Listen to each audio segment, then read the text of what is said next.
안녕하세요. 저는 최근에 신우와 시모 때문에 남편과 상당히 큰 갈등과 마찰이 생기게 되면서 결국 이혼을 하게 된 40대 중반 여자입니다. 최대한 좋게 생각을 해보려 해도 도저히 그 사람들의 행동을 이해할 수가 없어 사연을 신청하게 되었습니다. 남편과는 30대 초반에 만나 결혼을 하게 되었는데요.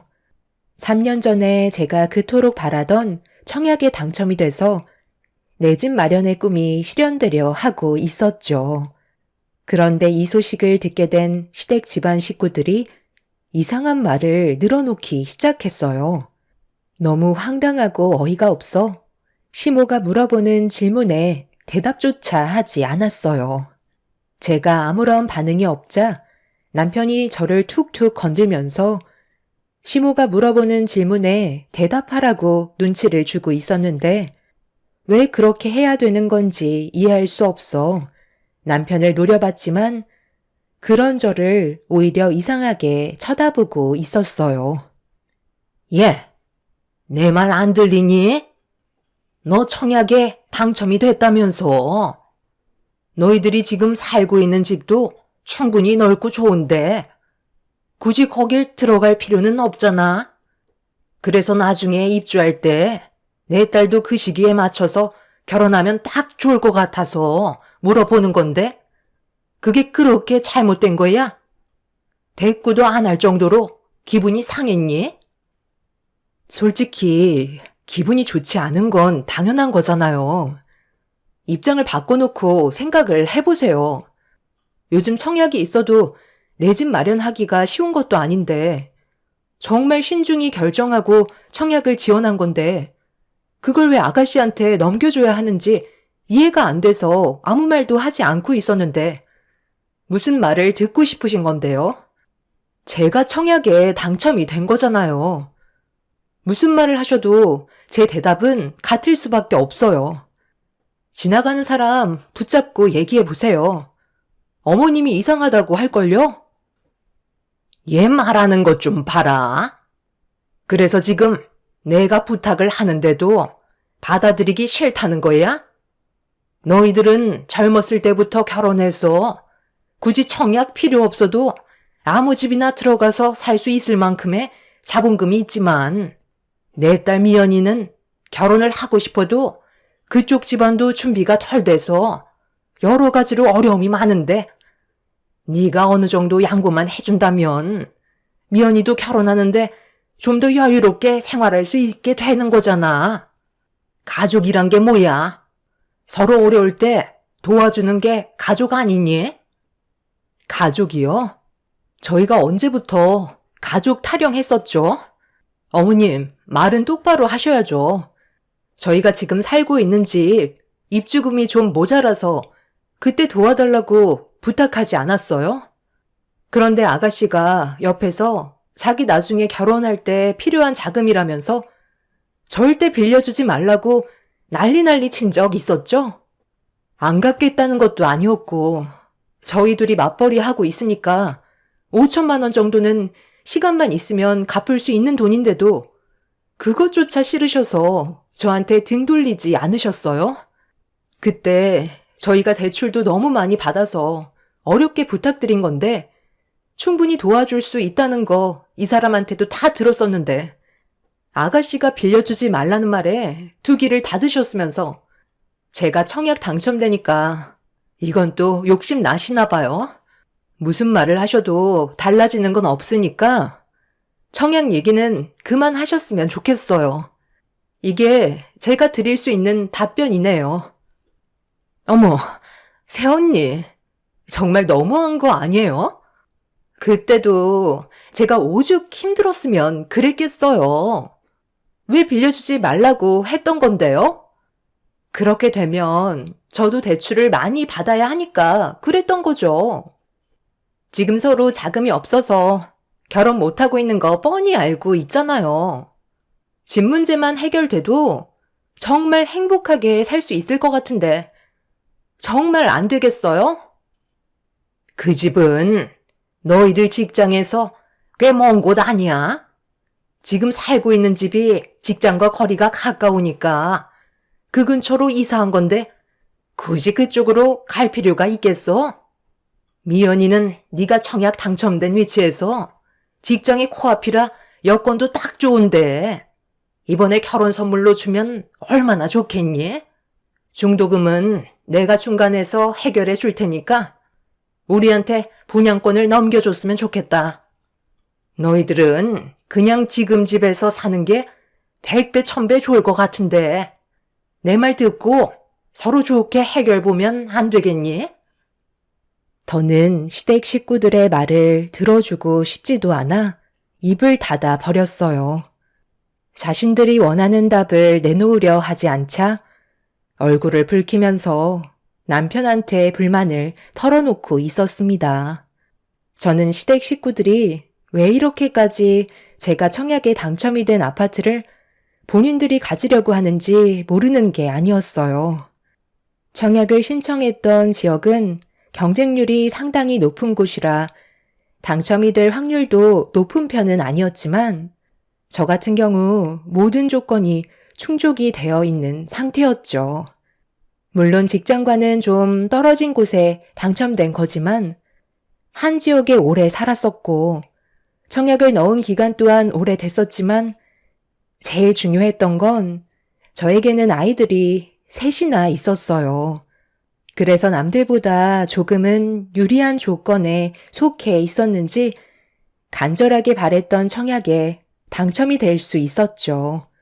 주변 사람들 말로는 10억 로또 청약에 당첨이 됐다곤 하지만 어차피 처분할 생각 없이 그 집에서 아이들과 평생 살아갈 생각을 가지고 있어서 저에게 그런 건 상관이 없었어요. 하지만 남편은 저와 다른 생각을 가지고 있었고 안 좋은 분위기로 집에 돌아왔을 때 남편의 한마디에 결국 부부싸움까지 이어지고 말았습니다.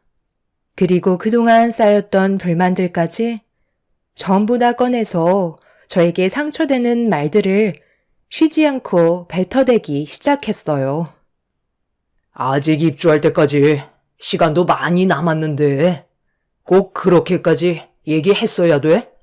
그냥 말로만이라도 생각해 보겠다고 하면 안 되는 거였어? 당신 때문에 지금 집안 분위기가 얼마나 안 좋아졌는지 알아? 지금 우리가 사는 이 집이 좁은 것도 아니고 다섯이 살기에도 적당한데 굳이 거기로 이사를 가야 되겠어? 우리 엄마 말처럼 결혼 선물로 줘도 되는 거잖아. 가족은 원래 그런 거야. 베풀면 그만큼 돌아오게 되어 있는 거라고. 그쪽이 워낙 청약 과열 지역이고 위치도 좋아서 로또 청약이라는 말이 나올 정도로 나중에 분양 금액이 상당할 거라는 말이 들려오는데 그건 그때 가봐야 알 수 있는 거 아니야? 당장 어떻게 되는 것도 아닌데 미연이랑 우리 엄마 마음 좀 편안하게 만들어주면 얼마나 좋아? 그 자리에서 5만 가지 인상 다 쓰고 사람 불편하게 분위기 조성하면 내 입장이 어떻게 되겠냐는 거야. 일단 그 자리에서는 좋게 얘기하고 나중에 나랑 따로 대화하면 될걸? 당신 때문에 우리 가족 전체가 상처받았잖아. 쓸데없이 청약은 왜 넣어가지고 사람 곤란하게 만들어야 되겠어? 내가 좋게 얘기할 거니까 당신은 그냥 가만히 입 다물고 있는 게 좋겠어. 뭐? 입을 다물고 있으라고? 당신 지금 나랑 장난해? 내가 그동안 힘들게 청약 넣고 이것저것 다 알아봐서 조사하고 당첨된 청약을 아가씨 결혼 선물로 주자는 게 말이 되냐고. 나는 우리 아이들이랑 좋은 집에서 살고 싶으니까 쓸데없이 괜한 말 하지 마. 그렇게 거기 살고 싶으면 본인이 청약 넣었으면 된 거 아니냐고. 그럼 알아. 추첨을 통해 당첨됐을지도 모르지. 확실하게 싫다는 의사 밝혔으니까 이제 그만 얘기해. 제가 잘못한 것도 없는데 저를 이상한 사람으로 몰아가는 남편도 이해할 수가 없었어요. 저와 아이들을 우선시 생각해야 되는 게 맞는 건데 남편은 시모와 신우의 말에 더 귀를 기울이고 있었죠. 신우가 결혼을 하고 싶어도 계속 결혼을 미루고 있었던 이유가 신우가 일하는 직장 근처로 집을 알아보고 있었는데 마땅치 않아서 계속 집 문제가 해결될 때까지 조금 더 시간을 가질 필요가 있다고 생각했던 것 같아요. 그런데 신우 직장 근처에는 집값이 상당한 가격으로 책정이 되어 있어서 여러 가지로 어려움을 겪고 있었습니다. 그렇다고 대출도 한계가 있었어요. 그러다 보니 결혼은 계속 미룰 수밖에 없었는데 제가 청약이 당첨되었다는 소식을 듣게 되자 신우가 당첨된 저희 집에서 살고 싶다는 말을 꺼내게 되었던 거죠. 시모도 신우가 결혼식을 계속 미루고 있다 보니까 신경이 많이 쓰여서 얘기한 것 같긴 하지만 상식적으로 누가 신우 결혼 선물로 청약이 당첨된 집을 넘겨주겠어요. 제가 살고 싶은 집인데 그걸 원한다는 것 자체가 말이 안 되는 거였죠. 하지만 시댁 식구들은 오히려 싫다고 반대하는 저를 이상하게 생각하고 있었습니다. 그때부터 남편과 저와의 사이에 금이 가기 시작했어요. 그리고 좀처럼 서로에 대한 감정을 좋게 해결할 수가 없었습니다.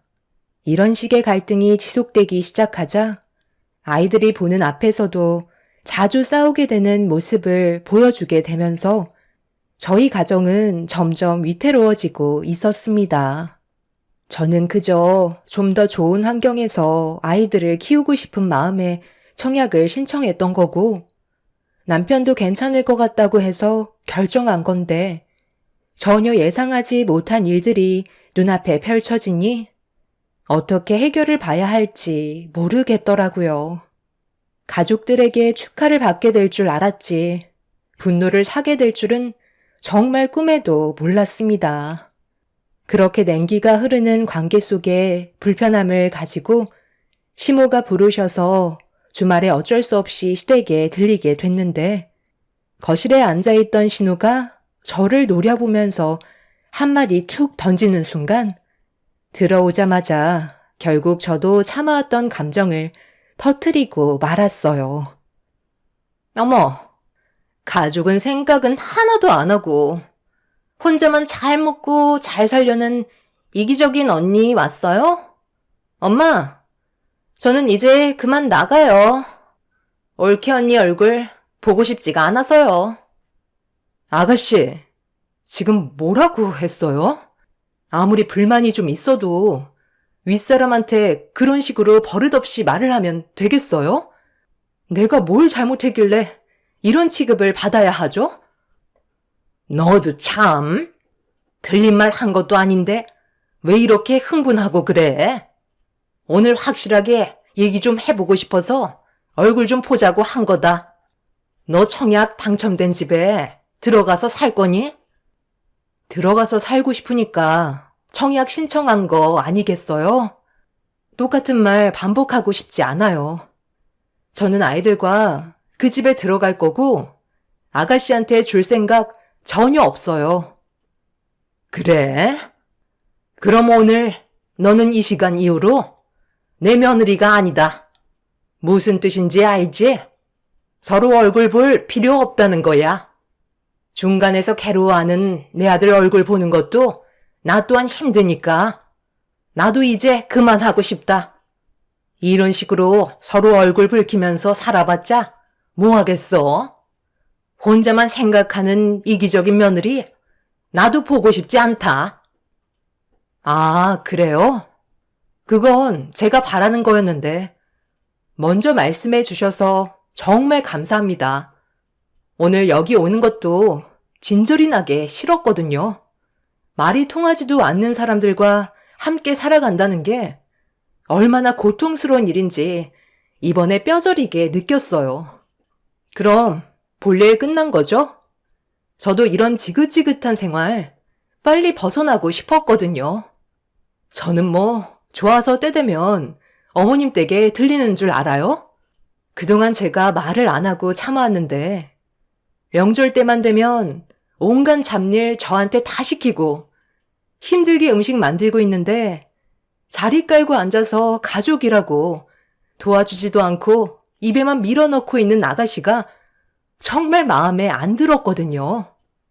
큰일이 있을 때만 가족이 아니라 작은 일에도 신경 쓰고 서로 돕는 게 가족 아닌가요?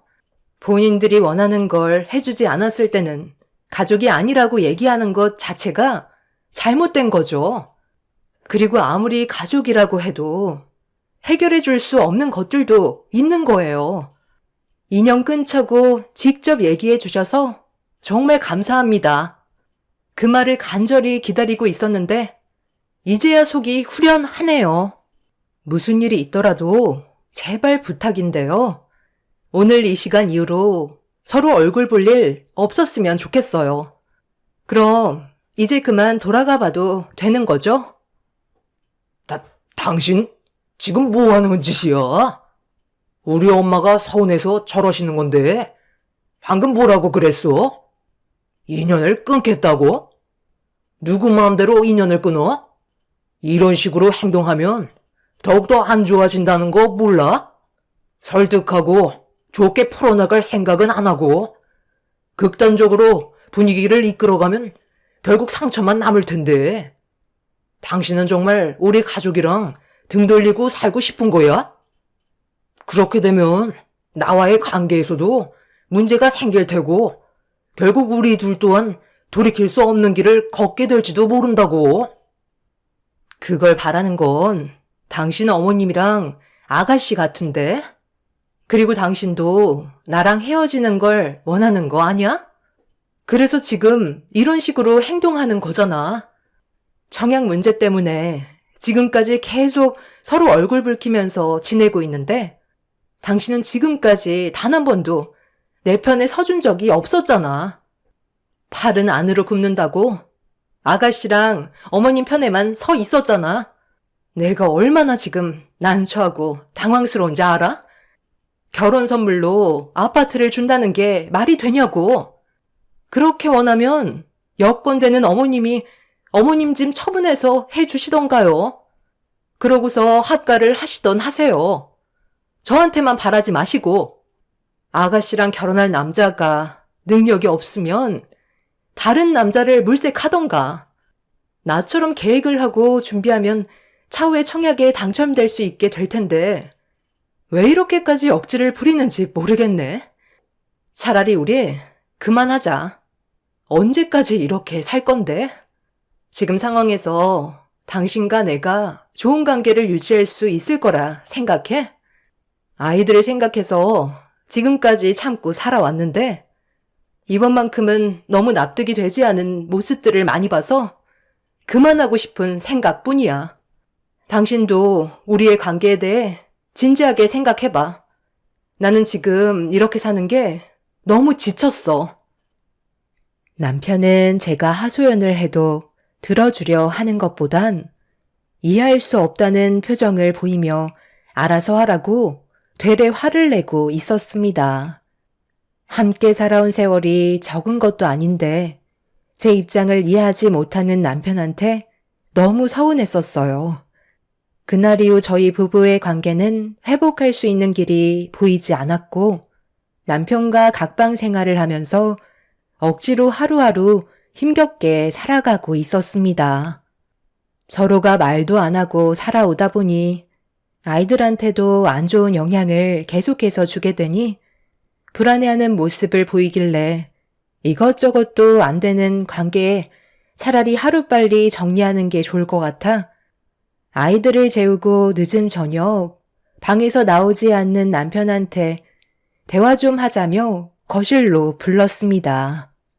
억지로 거실로 나온 남편은 이제는 제 얼굴조차 보고 싶지 않다는 듯 쳐다도 안 보고 있었지만 할 말은 해야 했어요. 저번에 어머님 댁에서도 얘기했었지만 당신과 나와의 관계에 지금 상당히 문제가 커졌다는 걸 인지하고 있을 거야. 그리고 아이들에게까지 안 좋은 영향을 끼치고 있어. 아무것도 해결되지 않는 상태에서 계속 이런 식으로 살아가다 보면 분명 더 안 좋은 결과만 가져오게 될 거라고. 그러니까 앞으로 어떻게 할 건지 확실하게 얘기해 줬으면 좋겠어. 그때는 이혼하자는 말까지 나왔었지만 아이들이 있어서 서로가 섣불리 먼저 움직이지 않고 있잖아? 어떻게 할 거야? 뭘 어떻게 해? 서로 안 맞으면 갈라서는 거지. 나는 당신이랑 좋아서 살고 있는 줄 알아? 자기 생각만 하는 사람이랑 나도 같이 살고 싶지 않다고. 아이들한테도 정신적인 문제가 생긴다면 하루빨리 해결하는 게 좋겠지. 차라리 그냥 이혼하는 걸로 하자. 나도 더 이상 당신한테 미련 없고 감정도 없으니까 따로 사는 게 좋을 것 같아.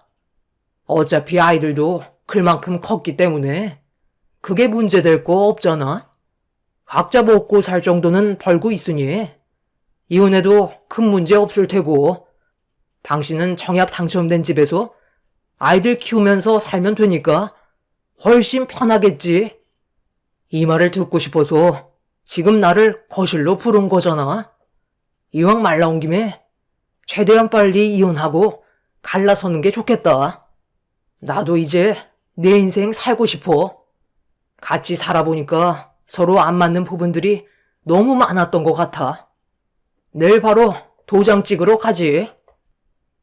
남편은 저와의 관계를 최대한 빨리 정리하고 싶어 했어요. 결국 저희는 이혼을 하기 위해 서류를 준비했고, 최대한 서로 얼굴 붉히지 않는 선에서 해결하길 원했습니다. 남편도 갈라서는 마당에 더는 얼굴을 붉히고 싶지 않았는지 최대한 좋은 쪽으로 합의 이혼을 하기로 이야기가 끝난 상태에서 약속된 날짜에 가정법정에서 만나기로 했어요. 그런데 그날 저는 남편과 이혼을 할 수 없게 되었고 최근까지 시간을 끌어오고 말았죠. 남편이 공장에서 생산직 일을 하다가 자동화 기계에 손이 말려 들어가면서 크게 다쳤다는 소식을 듣게 되었고 병원에서 치료를 받고 있다는 말에 급하게 수술실로 달려갔어요. 그런데 이 소식을 먼저 들으셨는지 시모가 오열을 하고 계셨고 옆에서 눈물을 흘리고 있던 신우가 저를 보더니 소리를 지르면서 화를 내기 시작했어요.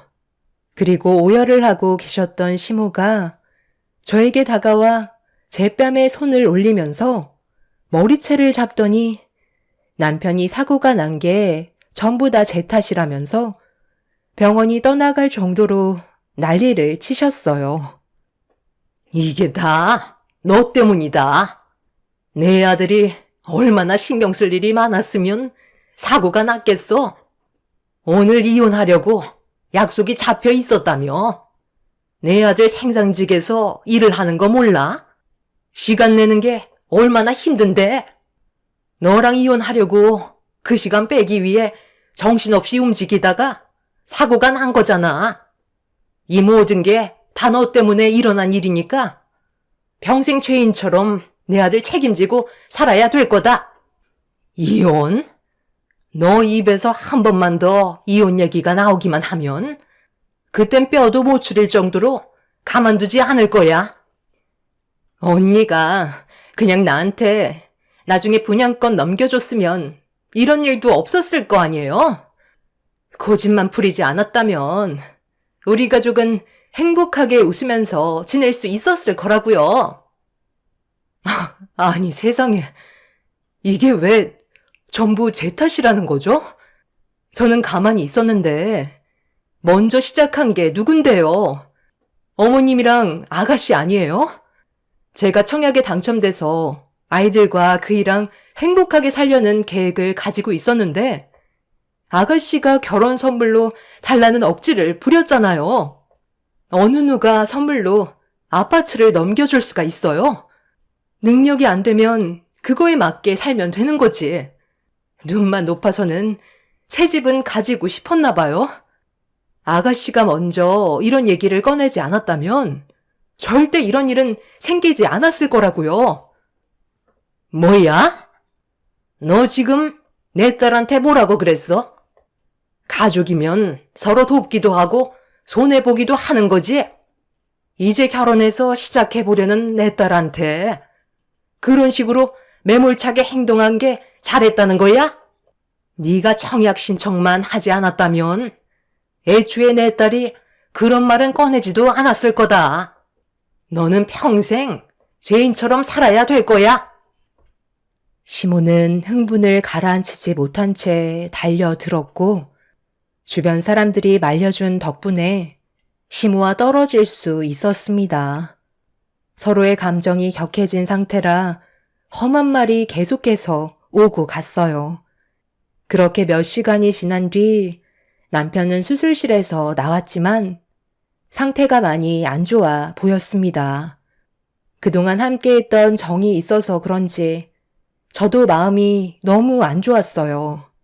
병실로 옮겨진 남편한테 가까이 다가가 팔 상태를 확인해 보고 싶었지만 시모와 신호가 절대로 들어오지 말라는 말에 멀리에서 지켜볼 수밖에 없었습니다.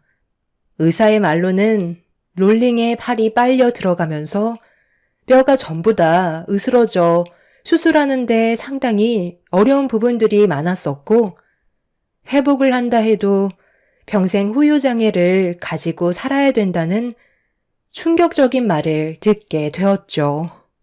최선을 다해 수술을 했지만 오른쪽 팔을 아예 사용할 수 없을지도 모른다고 경과를 지켜봐야 된다는 추가적인 내용도 알려주셨습니다. 시모와 신우는 마취에 깨어나지 못하고 있는 남편을 보며 오열을 하고 있었어요. 앞이 캄캄할 정도로 남편과의 문제를 어떻게 해결해야 될지 몰랐습니다. 그렇게 며칠 동안 멀리에서 남편의 상태를 지켜보고 있었는데 조금 기력이 회복한 남편이 들어오지 못하는 저를 병실 안으로 불렀어요. 시모와 신우는 제 얼굴 볼 필요 없다며 접근하길 꺼려 했지만 남편은 저보고 가까이 오라며 손짓을 하고 있었습니다. 그러게 며칠 만에 남편의 몸 상태를 확인해 보기 위해 가까이 다가가자 무슨 할 말이 있는지 저에게 더 가까이 오라며 손짓을 하더군요. 그래서 고개를 숙여 남편이 무슨 말을 하려는지 듣기 위해 좀 더 가까이 다가가는 순간 남편은 왼쪽 손으로 제 뺨을 사정없이 내려쳤고 너무 놀란 저는 뒤로 넘어지고 말았습니다. 이게 다 너 때문이야. 쓸데없이 청약을 넣어서는 집안 전체가 휘청거리고 있잖아. 내 오른팔 어쩔 거야? 감각도 없고 손가락 하나 까딱할 수 없다고. 너만 아니었으면 나는 이렇게 살지도 않았어. 이혼? 내 몸이 이런데 내가 이혼해줄 것 같아? 평생 당신 등에 빨대 꽂고 살 테니까 당신은 쥐 죽은 듯이 살아. 그리고 청약 당첨된 거 내 동생한테 분양권 넘겨줘. 알겠어? 그렇게 하지 않으면 평생 동안 당신을 못 살게 굴 거고 살고 싶지 않을 만큼 괴롭게 만들 테니 각오해. 남편한테 뺨을 허용하게 된 순간 모든 것들이 무너져 내렸어요. 하지만 남편의 말대로 제가 괜히 청약을 넣어서 이런 안 좋은 상황까지 오게 된 것 같아 죄책감에 아무 말도 할 수가 없었습니다. 남편은 한쪽 팔을 움직이기 위해 끊임없이 재활 치료를 했었지만 노력을 해도 팔은 좀처럼 돌아오지 않았고 손가락 하나 까딱하지 않자 의사는 평생 장애를 겪고 살아야 한다는 진단을 내리게 되었어요. 이렇게 된 게 저에게도 책임이 있는 것 같아 이혼은 생각조차 못하고 있었어요. 그리고 남편한테 온갖 시달림을 당하면서 힘겹게 살아오고 있었죠. 남편의 팔에 문제가 생기게 되면서 집에서 단 한 번도 나가지 않던 남편은 자신의 팔을 보며 현실을 받아들이지 못했고 그런 아픔을 잊어버리기 위해 술에 의존해 오면서 살아가고 있었습니다. 그리고 아이들을 대하는 행동들 또한 심각할 정도로 거칠어져서 안전을 위해 친정에서 아이들을 돌보며 힘겨운 삶을 살아가고 있었어요. 그렇게 힘겨운 날들을 버티면서 지내오다 보니 어느새 청약에 당첨된 아파트 입주날이 다가오자 시댁 식구들은 기회를 놓치지 않고 저에게 당연하다는 듯 요구를 하기 시작했어요. 약속대로 내 동생한테 분양권 넘겨줘. 그리고 언제까지 아이들은 장모님 집에 놔둘 거야? 당장 애들 데려오지 못해? 당신이 그런 행동이 아이들과 나와의 사이에 문제를 더 키우는 거라고. 내 팔에 대한 값으로 동생한테 주기로 한 거니까 더 이상 토 달지 말고 분양권 넘겨줘. 알겠어? 집이 완벽하게 넘어가면 그때 결혼식 바로 올리기로 했으니까 미연이 너도 이제 슬슬 결혼 준비해라. 정말 오래 기다렸잖아. 엄마도 미연이 결혼식 준비 도와주시고요. 그런 건 걱정하지 마라. 엄마가 다 알아서 할 테니까 너는 몸이나 신경 써. 부동산에도 매물들이 꽤 나왔더구만. 벌써 분양가가 10억 넘게 잡혀 있던데. 저는 그렇게 할 수 없을 것 같아요. 그 집에서 살고 싶은 마음 없어요. 그래서 저도 부동산에 내놨어요. 제가 청약 당첨된 집인데 들어가지도 못하고 온갖 욕은 다 얻어먹으면서 지금까지 살아왔는데 아가씨한테만 좋은 일 시키는 거잖아요. 차라리 그냥 다른 집에서 사는 게 좋겠어요. 그 집은 원하시면 부동산에서 알아보세요. 매물 많이 나왔다면서요. 저희 집도 처분하려고 내놨으니까 제대로 된 절차 밟으셔서 금액 지불하시고 들어가시면 되겠네요. 너 지금 뭐 하자는 거야? 그 집을 왜 부동산에 내놔? 앞으로 집값이 계속해서 오를 수 있다고 하던데 그걸 내놓으면 어쩌자는 거야? 지금 반항하는 거니? 저는 할 만큼 했어요. 여기까지만 하려고요. 더 이상 함께 살 이유가 없을 것 같아요. 이 사람은 맨날 술만 먹고 집안은 전부 다 던져 부수고 아이들한테 본이 되는 모습조차 안 보여주고 있는데 뭐하러 붙어 살아야 되는 거죠? 본인이 작업 부주의로 사고 난 걸 왜 제 탓으로 돌리는 거예요? 지금까지 붙어 있었던 건 확실한 이혼 절차를 밟기 위한 계획이었어요. 며칠 전에 변호사를 만났는데 남편과는 이혼하는 게 좋을 것 같다고 하더라고요. 아이들의 안전을 위해서라도 그렇게 하는 게 더 큰 사고를 막을 수 있는 방법이라고 알려주셨어요. 집안의 가장이 무력을 앞세우면 되겠어요? 그동안 함께해왔던 정이 있으니까 불쌍해서 지금까지 버텨준 것뿐이네요. 이혼 소송 준비할 테니 불만 있으시면 똑같이 소송하시면 될 것 같아요. 그럼 저는 먼저 일어나 보도록 하겠습니다. 남편은 뭐 하는 짓이냐고 저에게 소리를 질렀고 시모와 신우 또한 난리를 쳤지만 저는 이미 마음을 굳혔기 때문에 더 이상 시간을 끌고 싶지 않았습니다. 남편이 팔을 다쳤을 때 정말 저 때문에 일어난 일인 것 같아 미안한 마음 때문에 옆에 잠시 머물러주면서 정상적인 생활이 가능하게끔 재활치료를 도와주고 싶었지만 남편은 살고자 하는 의지가 보이지 않았어요. 3년이라는 시간 동안 저를 너무 힘들게 만들었었죠. 아이들 또한 아빠가 무섭다며 얼굴조차 보려 하지 않는데 더 이상의 가족이 무슨 소용이 있겠어요. 그래서 다시 한번 이혼을 결심했고 저는 이혼 소송으로 남편과의 관계를 끝낼 수 있었습니다. 뒤늦게야 시모는 본인이 남편을 걷어들여야 한다는 걸 알게 되면서 저에게 미안하다고 다시 예전처럼 좋은 관계를 유지하고 싶다고 했지만 이미 더 이상 돌이킬 수 없는 강을 건넜기 때문에 미련조차 두지 않았어요. 그렇게 저는 현재 아이들과 부모님 집 근처에 자리를 잡아 살고 있습니다. 청약 당첨이 돼서 좋은 집에 입주하고 싶은 꿈이 무너졌지만 그 집에 억지로 들어가서 산다 해도 저에게 안 좋은 기억만 계속해서 떠오를 것 같아 처분할 생각을 할까 합니다.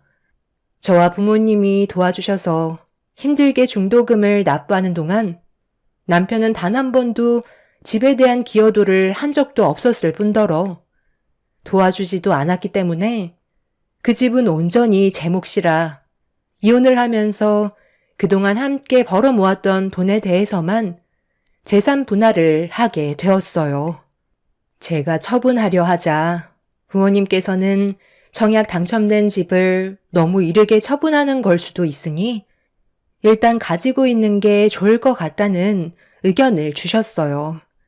더 많은 시세 차익을 올릴 수 있을 것 같다고 해서 어떻게 할지 고민 중이네요. 지긋지긋했던 시댁 생활 청산했으니 앞으로 저희 가족에게는 좋은 일들만 펼쳐졌으면 좋겠어요. 제 사연 들어주신 분들 감사합니다. 안녕하세요. 저는 40대 중반 여자입니다. 남편이 저를 배신하고 다른 여자를 만나고 있을 줄은 전혀 예상하지 못했었어요.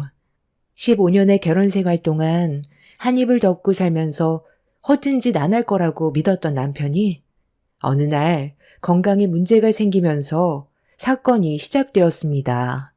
어느 날부터인가 화장실을 시도 때도 없이 가더라고요. 잔뇨감이 있는 것 같다면서 시원하게 볼일을 못 보는 것 같다고 불편해 있었지만 어쩔 때는 또 괜찮다며 넘어가길래 몸이 좀 피곤해서 그런 줄 알았고 대수롭지 않게 넘어갔었습니다. 그런데 또 어느 날에는 옆구리 통증으로 힘들어하길래 몸에 문제가 생긴 것 같은 안 좋은 느낌이 들어서 병원을 찾아가 검사를 받게 되었습니다. 약간의 혈뇨까지 보게 돼서 가볍게 넘어갈 증상은 아닌 것 같았어요. 남편도 혈뇨를 보는 순간 몸에 이상이 있다는 걸 그제야 받아들였고 그렇게 정밀검사를 받게 되었는데 검사 결과는 상당히 충격적이었어요. 남편이 신장암이라는 말도 안 되는 진단 결과를 듣게 되었고 저는 제 두기를 의심했어요. 불과 몇 달 전까지만 해도 건강해 보이던 사람이 갑자기 콩팥에 암이 생겼다는 말을 들었을 땐 어떻게 받아들여야 할지 모르겠더군요. 남편을 떠나보낼 준비도 되지 않았고 아직 40대 중반인 젊은 나이라 암과는 거리가 먼 얘기인 줄 알았습니다. 남편이 헬스장을 운영하고 있어서 항상 건강은 자신 있어 했어요.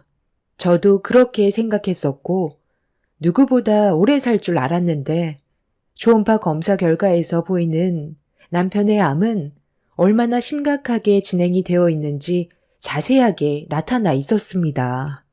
남편이 암에 걸렸다는 소식이 시부모님의 귀에까지 들어가게 되자 집안은 난리가 났고 초상집이 되어버렸죠.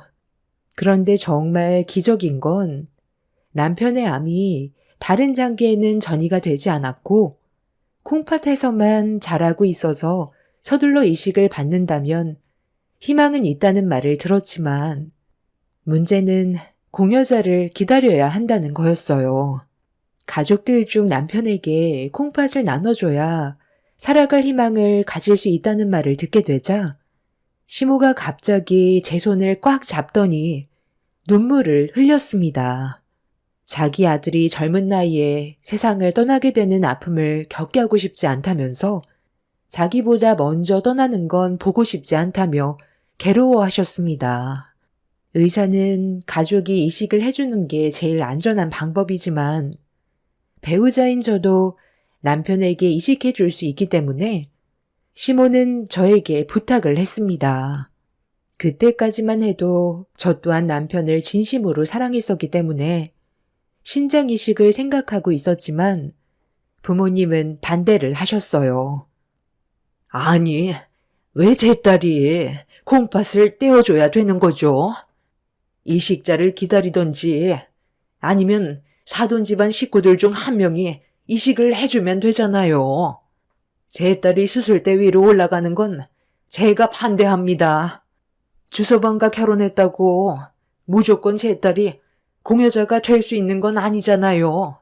그렇게 살리고 싶으면 사돈이 직접 해주면 되겠네요. 아유, 사돈. 저는 나이가 있잖아요. 그리고 제 자식들도 이미 가정을 이루고 있는데 만에 하나 수술로 잘못된다면 더 큰 문제가 생길 수도 있는 거잖아요. 원래 부부는 일심동체라잖아요. 존수로 따지면 모자지간은 일촌, 형제지간은 이촌, 부부 사이는 무촌, 즉 영촌이라는 건데 그만큼 부부는 한 몸이라는 뜻 아니겠어요? 그럼 당연히 며느리가 공여자가 돼줘야죠. 부부면 그 정도는 해줄 수 있는 거잖아요. 아니, 그 정도라뇨. 이건 단순한 문제가 아니잖아요. 제 딸이 신장이식 해줬다고 칩시다. 그런데 지금 당장 안 보였던 암이 신장이식 후 다른 장기에서 발견이 된다면 그때는 어떻게 하실 건데요? 힘들게 신장이식 해줬는데 결국 회복하지 못하고 주서방이 세상을 떠나게 된다면 제 딸의 노력이 소용없게 되는 거잖아요. 저도 사이가 암이라는 사실이 믿기지 않을 만큼 정신적으로 많이 힘듭니다. 하지만 둘 다 위험해지는 길을 선택할 순 없어요. 사돈이 주서방을 아끼는 만큼 저 또한 제 딸이 아픈 걸 볼 수가 없습니다. 다시 한번 말씀드리지만 사돈 집안 가족들이 이식해주는 게 아닌 제 딸에게 부탁하는 거라면 저는 무조건 반대할 거니 이 문제를 제 딸에게 강요하지 않았으면 좋겠네요. 주서방 자네가 서운하게 생각할 수도 있겠지만 내 배 아파 낳은 자식 그동안 애지중지하며 키웠는데 신장을 떼어내기 위해 수술대 위로 올라가게 하는 건 어미로서 받아들일 수가 없을 것 같네. 그러니 이해해주게. 너도 엄마를 설득시킬 생각 하지 마라. 시모는 제 손을 잡고 눈물을 흘리던 손을 뿌리치더니 화가 많이 났는지 자리를 박차고 일어나선 밖으로 나가셨어요. 엄마의 마음 이해 못하는 거 아니었고 모두가 이 문제로 상당히 예민해져 있는 상태였어요. 사람 목숨이 걸려있는 상황이기 때문에 서로 조심하고 있었습니다. 남편은 아무 말도 하지 못하고 누워 있었지만 얼굴에는 그늘이 한가득이었어요. 저 또한 앞으로 어떻게 해야 될지 걱정이 많았었는데 병실 밖에서 아주버님 내외와 시동생 내외가 남편의 신장 문제로 심각한 대화를 주고받고 있었습니다. 충분히 이해할 수 있는 말들이 오고 가고 있었지만 그런 말을 듣고 있던 저도 기분이 좋은 건 아니었어요. 이건 단순한 문제가 아니라고. 이식해주는 게 쉬웠으면 내가 이렇게 당신한테 화를 냈겠어? 사람 목숨이 걸린 문제야. 우리 가정에도 영향을 줄 수 있는데 어떻게 이식해준다는 말을 고민도 하지 않고 뱉을 수가 있어? 내 눈에 흙이 들어와도 무조건 반대할 거니까 다시는 그런 얘기 하지 마. 장기 이식이 장난이야? 그래요. 저도 형님 의견에 무조건 동의해요. 총각도 아니고 이미 가정을 이뤘는데 이식 문제로 합병증이 오면 그때 돼서 후회하게요? 배우자와 애들도 생각을 해야죠.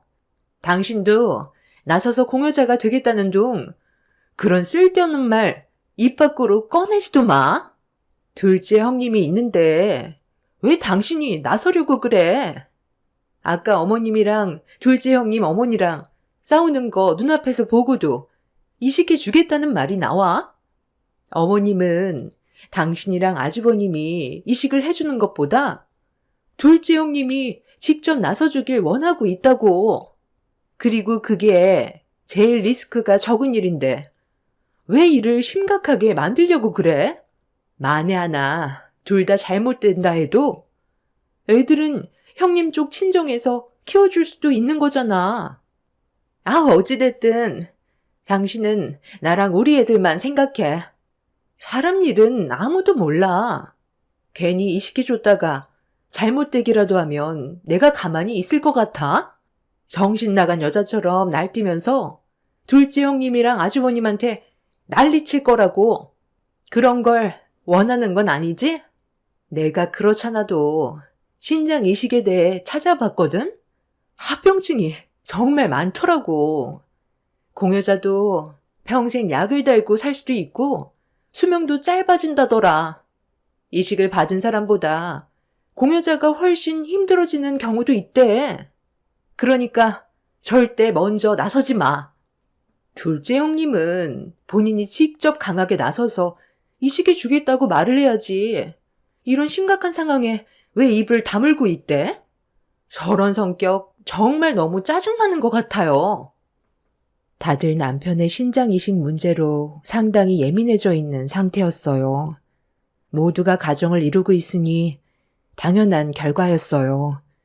이식을 한다면 제가 해야 되는 게 맞는 거고, 그래야 뒤탈 없이 가족 간의 관계에도 문제가 생기지 않을 수 있었어요. 이런 심각한 분위기 속에서 저도 정말 많이 고민했었는데, 잠 한숨 못 자고 남편 곁을 지켜주던 제 옆으로 시모가 다가와 자리에 앉았어요. 집에 잠깐 들렸다 왔다면서 먼저 저에게 말을 붙였는데 시모의 눈빛은 간절했어요. 저기, 고민 좀 해봤니?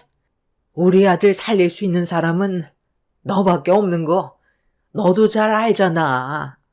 신장 이식을 기다리고 있는 대기자가 상당히 많다던데 그 기간이 얼마나 걸리게 될지 그것도 예상할 수 없다더구나. 아무래도 뇌사자들 중에서도 기증을 원하는 사람들이 나와야 받을 수 있는 거라 쉽지 않은 것 같던데 내 아들한테 차례가 오기도 전에 암이 전이가 되어버리면 그땐 이식을 받아도 소용이 없잖니. 의사도 현재 다른 장기에 암세포가 전이가 되지 않은 것만도 기적이라고 했다. 한시가 급하다는데 이대로 보고만 있을 거야? 지금의 기회를 잡지 못해 시기를 놓쳐버린다면 그땐 이미 신장 이식을 해줘도 늦을 수가 있다는 거다. 네가 우리 집안 식구로 들어온 지 벌써 15년 정도 시간이 흘렀는데 그동안 내가 너한테 시집살이 한 번을 시킨 적이 있니? 한 번도 없었잖아. 우리 아들이 잘못한 적은 있었어? 그런 것도 아니었는데 배우자인 네가 이식을 안 해줄 이유 없잖니? 아까 사부인이 단호하게 거절한 것 때문에 고민할 수도 있겠지만 사부인이 너의 인생을 대신 살아줄 수는 없는 거고 애들이 자기 아빠를 얼마나 그리워하면서 살겠어? 앞으로의 삶이 더 어려워질 수도 있는 건데 사돈이 모든 걸 다 챙겨줄 수 없는 거고 나중엔 후회만 남게 될 수도 있다. 그러니 정말 진지하게 생각해 줬으면 좋겠구나. 다른 거 생각하지 말고 지금 너희들이 꾸린 가정만 생각하거라. 앞으로 함께 행복하게 살 날만 그리면 되는 거잖니. 기회는 기다려주지 않고 때가 지나면 되돌릴 수 없다는 걸 진지하게 고민한다면 그 안에 답이 있을 거다. 시모는 제가 서둘러 이식을 해주길 원하고 있었어요. 저도 시간이 지날수록 불안해지는 마음은 커졌고 남편을 진심으로 사랑했고 평생을 함께하고 싶은 마음이 더 컸기 때문에 암세포가 다른 장기로 전이되기 전에 서둘러 신장 이식을 해주기로 결정하게 되었습니다. 그렇게 제가 내린 결정에 남편과 시부모님은 고맙다며 눈물을 흘렸지만 저희 부모님은 제 결정을 존중해 주면서도 수술대 위로 올라가게 되는 저를 걱정하셨어요. 저도 자식을 가진 입장에서 부모님 마음 모르는 건 아니었기 때문에 너무 마음이 안 좋았습니다. 하지만 행복했던 가정을 깨고 싶지 않았고 아빠 없는 애들로 만들고 싶지 않아 결정을 내릴 수밖에 없었어요. 그렇게 저는 남편에게 신장을 줘도 되는지 검사를 진행했고 이식 적합성 검사와 신장 CT를 촬영했습니다. 그렇게 제가 신장을 주면 남편이 건강한 삶으로 다시 돌아올 수 있을지 세세하게 체크를 했고 검사 결과 남편한테 이식을 해줄 수 있다는 적합 판정을 받게 되면서 수혜자인 남편은 그날부터 제 신장이 최대한 거부 반응 없이 기증받을 수 있도록 혈장 교환수를 일주일 정도 받았습니다. 그렇게 수술 전날 저도 입원을 하게 되었고 떨리는 마음에 잠 한숨 못 자고 날이 밝아왔어요. 그렇게 수술 시간이 다가왔고 동시 이식으로 진행이 될 거라며 수술실로 들어갔습니다. 그런데 수술이 시작되려던 찰나 갑자기 문제가 생겼습니다. 제가 전신 마취에 들어갔는데 마취가 좀처럼 되지 않고 있었어요. 수술 담당 의사는 어떻게 된 거냐며 마취과 의사와 대화를 주고받고 있었는데 마취가 잘 안 되는 사람들도 있다며 약간의 용량을 늘렸지만 저는 약간 몽롱하기만 할 뿐 마취가 이루어지지 않고 있었어요. 마취과 의사는 더 이상의 과다 투여는 생명에 지장이 있을 것 같다면서 다른 종류의 마취제로 변경을 해야 할 것 같다며 수술 중단을 권했고 결국 옆 수술대에 있던 남편도 수술을 멈췄습니다. 남편은 이미 전신 마취가 되어 있는 상태였지만 제가 마취가 되지 않아 어쩔 수가 없었어요. 어쩔 수 없이 수술은 취소가 되었고 다른 날 다시 수술 일정을 잡아야만 했어요. 하루가 급한데 이런 실수가 나오게 되자 너무 당황스럽더라고요. 다시 병실로 들어온 저는 몽롱한 상태로 안정을 취하고 있었는데 밖에서 시모의 목소리가 들려왔어요. 수술실에서 나온 저와 남편이 문제가 생겼다는 설명을 듣는 것 같았습니다. 수술 일정이 미뤄지게 되자 시모는 의사가 일 처리 하나 똑바로 못한다며 자기 아들한테 시간이 많지도 않은데 이런 문제가 있을 수 있냐면서 간호사에게 화를 내고 있었어요. 간호사는 다음 날에 수술 일정이 잡힐 수도 있다면서 일정이 변경되면 다시 알려주겠다며 시모를 진정시키고 있었습니다. 저도 기분이 상당히 안 좋았었지만 어쩔 수 없는 상황이라 현실을 받아들여야 했어요. 그런데 제가 마취제 용량이 높았는지 호흡곤란 증세가 있어서 진정제를 투여했었는데 그게 약간의 몽롱함과 수면을 유도했고 약간의 긴장이 풀리고 있었습니다. 그리고 그 사이 시모가 병실 문을 열고 들어왔어요. 아니 너는 정신사납게 여기까지 따라 들어오면 어쩌니? 누가 포기라도 하면 어쩌려고? 진정제에 취해 잠에 빠졌으니 걱정할 건 없다만. 그나저나 어떻게 이런 일이 있을 수가 있어? 마취 하나 똑바로 하지 못하고 말이야. 얘도 그렇고 내 아들도 수술을 못 받아서 많이 불안했는지 호흡곤란 증상이 와서 진정제 투여했다더만. 깨어나려면 좀 기다려야 한다더라. 아니 중요한 순간에 이런 실수가 있으면 어떻게 믿고 수술을 맡기겠어? 그러니까요. 그동안 제가 병원에 오지 못해서 얼마나 답답했는지 아세요? 영식 씨 얼굴 보고 싶었는데 여기 올 수 있는 상황은 아니었잖아요. 근데 저 여자 이식 안 해주면 어쩌죠? 그런데 진짜 영식 씨가 이식 받으면 정상적인 생활이 정말 가능하대요? 의사가 그렇게 얘기했으니까 믿어야지 어쩌겠어. 내가 내 아들 기증받게 해주려고 얼마나 노력했는지 알아? 눈물도 안 나오는 거 짜내느라 아주 죽을 맛이었다. 너는 내가 조심 좀 하라니까. 덜컥 임신까지 해버리면 어떡해? 아무리 내 아들이 좋아도 그렇지. 지킬 건 지켜달라고 얘기했었잖아. 너희들 나이도 생각해야지. 아유, 제 나이가 뭐 어때서요. 아직 40 초반이면 충분히 아이 가질 수 있는 나이라고요. 저도 영식 씨 아이를 가지고 싶었고 정상적인 가정을 만들어가고 싶었던 것뿐이에요. 그리고 어머님이 저한테 약속하셨잖아요. 그 여자 이식 끝나면 폐기물 처리한다면서요. 그럼 상관없는 건데 왜 이렇게 불안해하세요? 당연히 불안하지. 계획도 없는 일들을 저지르다 보면 걸리게 되어 있어. 내 아들이 네가 임신했다는 소식을 접했을 때 어땠어? 거의 매일같이 너희 집에 드나들었잖아. 꼬리가 길면 잡히는 법이야. 제발 내가 시키는 대로 좀 행동하면 안 되겠니?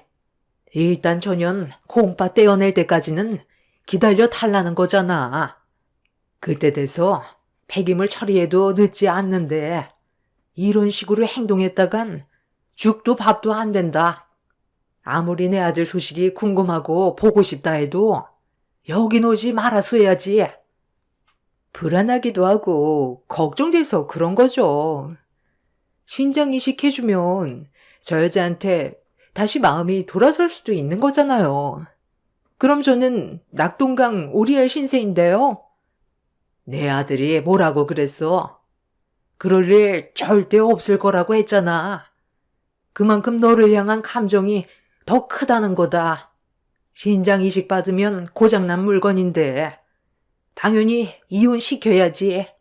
나는 차라리 신장 이식 해주고 얘가 잘못됐으면 좋겠다. 그럼 아주 깔끔하게 정리가 되잖니. 너희들은 자연스럽게 새 출발하면 되는 거고. 저도 그랬으면 좋겠는데 사람 목숨이라는 게 쉽게 끊어지지는 않더라고요. 그동안 철저하게 숨기려고 노력했지만 이제 저도 이런 삶에 많이 지쳐 있어요. 그래, 나도 안다. 그래서 이번 수술만 끝나면 드집 잡을 거 뭐 하나 만들어서 내 아들과 이혼시킬 작정이다. 부모님은 건강하시지? 조만간 뵙자고 전해드려. 안 그래도 저희 부모님이 걱정을 많이 하세요. 영식 씨가 세상 떠나면 저는 과부가 되는 거잖아요. 최대한 빨리 정리해주길 원하고 있어요. 아이고, 전현 가족들 오는 것 같다. 너는 그냥 전현 친구라고 하면 된다. 쓸데없는 말 하지 말고 상황 봐서 조용히 빠져나가라. 내가 연락할 때까지 여긴 다시 오지 마. 처음에는 진정제를 맞아서 제가 잘못 듣고 있는 건 줄 알았는데 너무 충격을 받아서 그런지 진정제가 아무 소용이 없었어요. 시모는 간호사의 말을 잘못 들었는지 제가 깊은 잠에 빠진 줄 알고 착각하고 있었습니다. 언제부터였는지도 모르겠고 남편이 저 말고 다른 여자와 바람 피우고 있다는 걸 알게 됐을 땐 너무 큰 충격이었어요. 거기에 더해 임신까지 했다는 말은 상상조차 하지 못했던 상황이었죠. 저만 바라보며 살아오던 남편인 줄 알았는데 저 몰래 이중적인 생활을 철저하게 지키고 있었다는 거에 온몸에 소름이 돋았었고 시모도 이런 사실을 알면서도 가면을 쓰고 제 신장을 뺏으려고 연기를 했다는 거에 용서를 할 수가 없었어요. 15년간의 결혼 생활이 무너져 내리는 순간이었습니다. 저희 부모님이 병실로 들어오는 소리가 들렸고 내연녀와 시모가 자리에서 일어나길래 실눈 뜨고 내연녀의 얼굴을 조심스럽게 쳐다봤어요. 그리고 그 얼굴을 본 순간 저는 너무 큰 배신감이 들었고 두 모자와 내연녀를 절대 용서하고 싶지가 않았습니다. 내연녀는 저희 윗집으로 이사 온 여자였어요. 내연녀가 가정 있는 남편한테 접근했을 거라곤 전혀 예상하지 못했었죠. 언제나 남편은 저에게 한결같이 행동했었고 조금도 흔들리는 모습을 보여준 적이 없었는데 그건 전부 다 철저하게 계획된 행동이라는 걸 알 수가 있었습니다. 엘리베이터에서 인사 정도 주고받았었는데 언제부터 눈이 마주친 건지 전혀 예상되지 않았던 상황이라 너무 당황스러웠어요. 남편한테 신장 이식을 해주려 했던 저보다 좀 젊고 여우 같은 여자를 새 며느리로 받으려는 심호도 이해가 되지 않았습니다. 신장 하나가 떨어져 나가면 아무래도 정상적인 생활은 힘들어질 거라고 생각했는지 다른 며느리로 갈아치우고 싶어 하는 것 같아 보였어요. 정말 기가 차는 상황이었죠. 저희 부모님 앞에서 저와 아는 지인인 척 연기를 하는 윗집 여자의 행동을 지켜보고 있는데 더는 참을 수가 없겠더라고요. 15년간 함께했던 세월은 한순간에 무너졌고 두 모자와 내연녀를 용서할 수 없었던 저는 차라리 잘 됐다 싶었어요. 신장 이식을 안 해도 돼서 부모님의 걱정을 덜 수 있었고 이건 하늘이 도왔다고 생각했었습니다. 더는 제 앞에서 연기하는 시모와 내연녀를 용서하고 싶지 않아 밖으로 나가려는 내연녀를 붙잡기 위해 자리에서 벌떡 일어났는데 마취 제와 진정제 때문에 걷는 게 힘들었지만 정신 바짝 차리고 윗집 여자를 향해 냅다 튀어나갔습니다. 시모는 제가 벌떡 일어난 모습을 보더니 경악을 하면서 그 자리에 털썩 주저앉았고 병실문을 잡고 있던 내연녀에게 달려들어 머리채를 잡아 온 힘을 다해 바닥으로 패대기를 쳤어요. 부모님께서는 돌발 행동을 보인 저를 보며 입을 다물지 못했고 이미 저는 이성을 상실해버린 상태였습니다. 너까짓 게 감히 내 가정을 무너뜨려? 지금까지 어떻게 살아왔는데 이사 왔으면 조용히 살면 될 것이지. 나 몰래 내 남편한테 꼬리를 쳐? 나보고 친구라고? 엄마, 인연 제 친구 아니에요. 우리 아파트 윗집으로 이사 온 여자라고요. 언제부터였어? 그이랑 놀아난 게 언제부터였냐고. 나 몰래 쓰레기 짓을 했으면서 콩팥을 떼어달라고 그래? 당신이 내 앞에서 눈물을 흘렸던 것도 전부 다 거짓이었다며? 콩팥 떼는 순간 폐기물 처리하겠다고 방금 그랬잖아. 아니 얘가 지금 마취가 덜 풀렸나? 내가 언제 그랬니? 나는 그런 말 한 적 절대 없다. 마취 부작용이 환청이나 환각 증세 같은 게 있다더만. 네가 지금 오해하는 거라고. 오해? 지금 상황 파악이 안 되나 본데. 전현이 신장 이식 해줄 수 있을 것 같아? 내 신장 없으면 당신 아들은 결국 세상을 떠나게 될 수밖에 없는 거라고. 신장 공여자가 한둘이야? 하루에도 세상 떠나는 사람들이 얼마나 많은데. 어머님, 차라리 그냥 기다려요. 저런 여자 신장 받아봤자 기분만 찝찝하잖아요.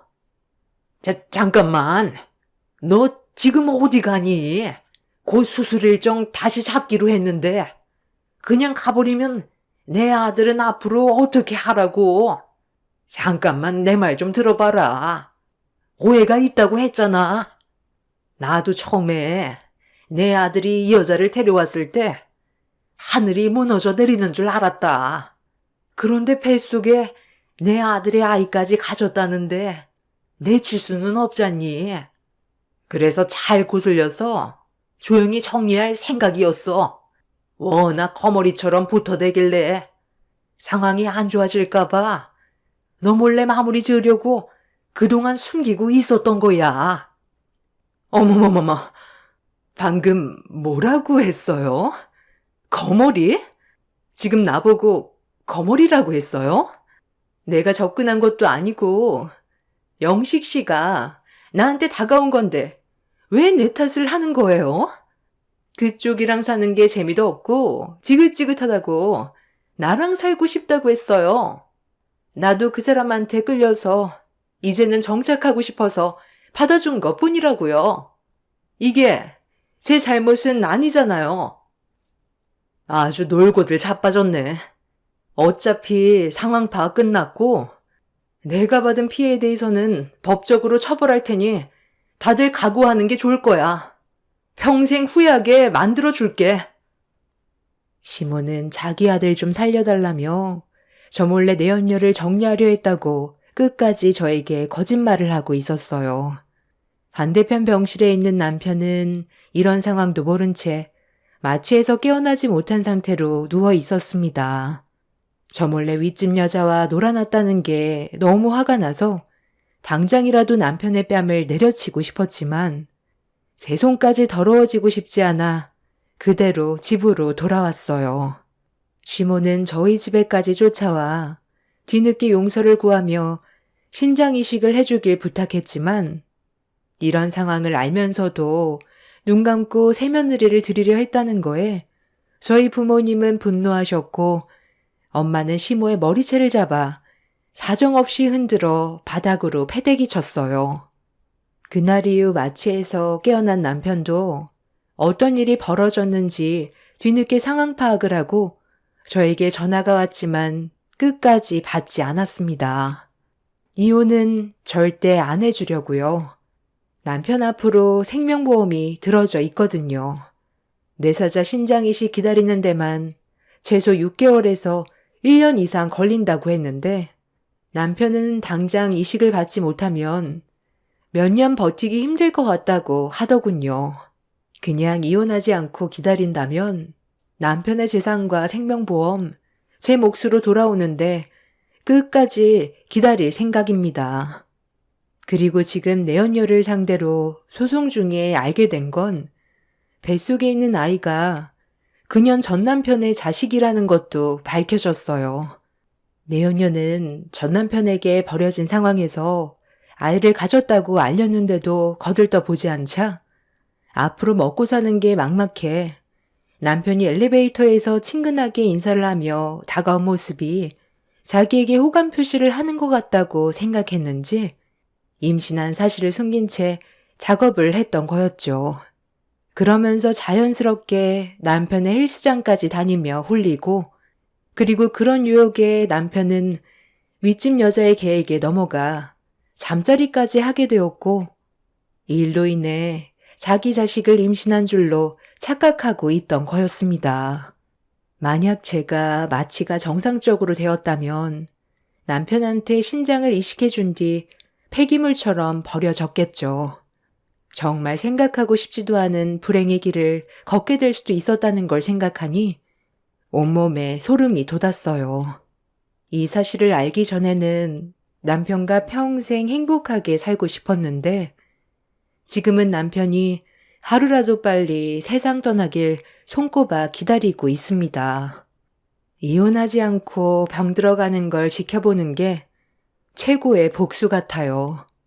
이 사실을 알게 된 형님네외와 동서내외도 상당한 충격을 받았는지 더는 병문안도 오지 않고 있습니다. 시부도 알지 못했던 상황이라며 저에게 미안해하고 계세요. 시모와 남편만 알고 있던 상황이었죠. 시모는 남편이 잘못된 행동에 대해 후회하고 있다면서 얼굴 한번 비춰주길 원하고 있지만 눈 감기 직전까지 병원에 갈 일은 없을 것 같습니다.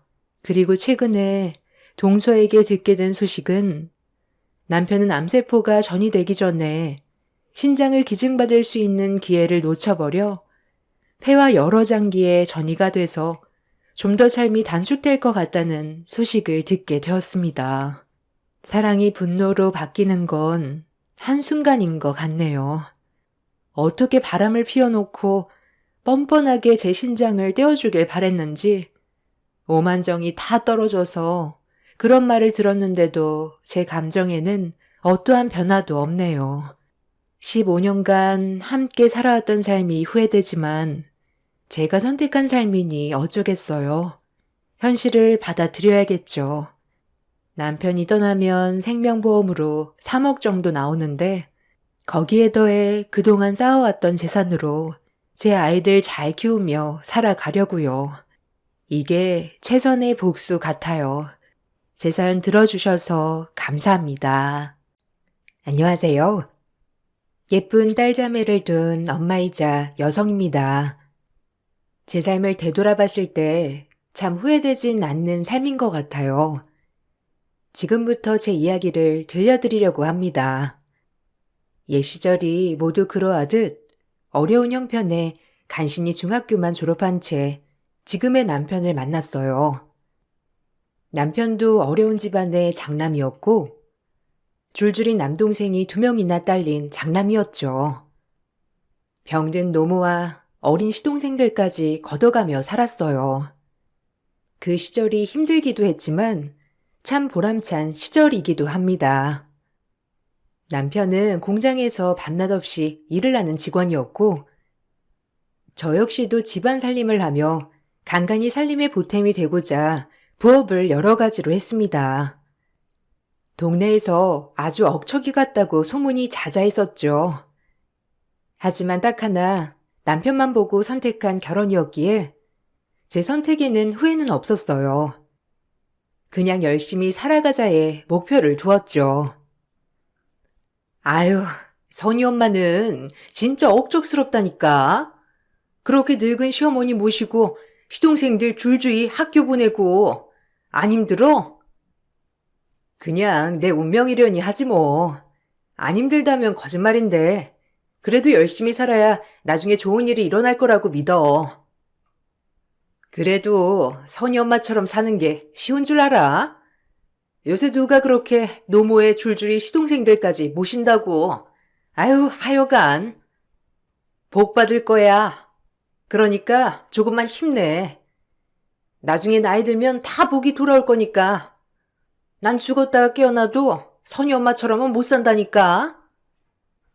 병든 노모 시집살이도 고됐지만 사춘기 시동생들 뒷바라지도 참 힘겨울 때가 있었어요.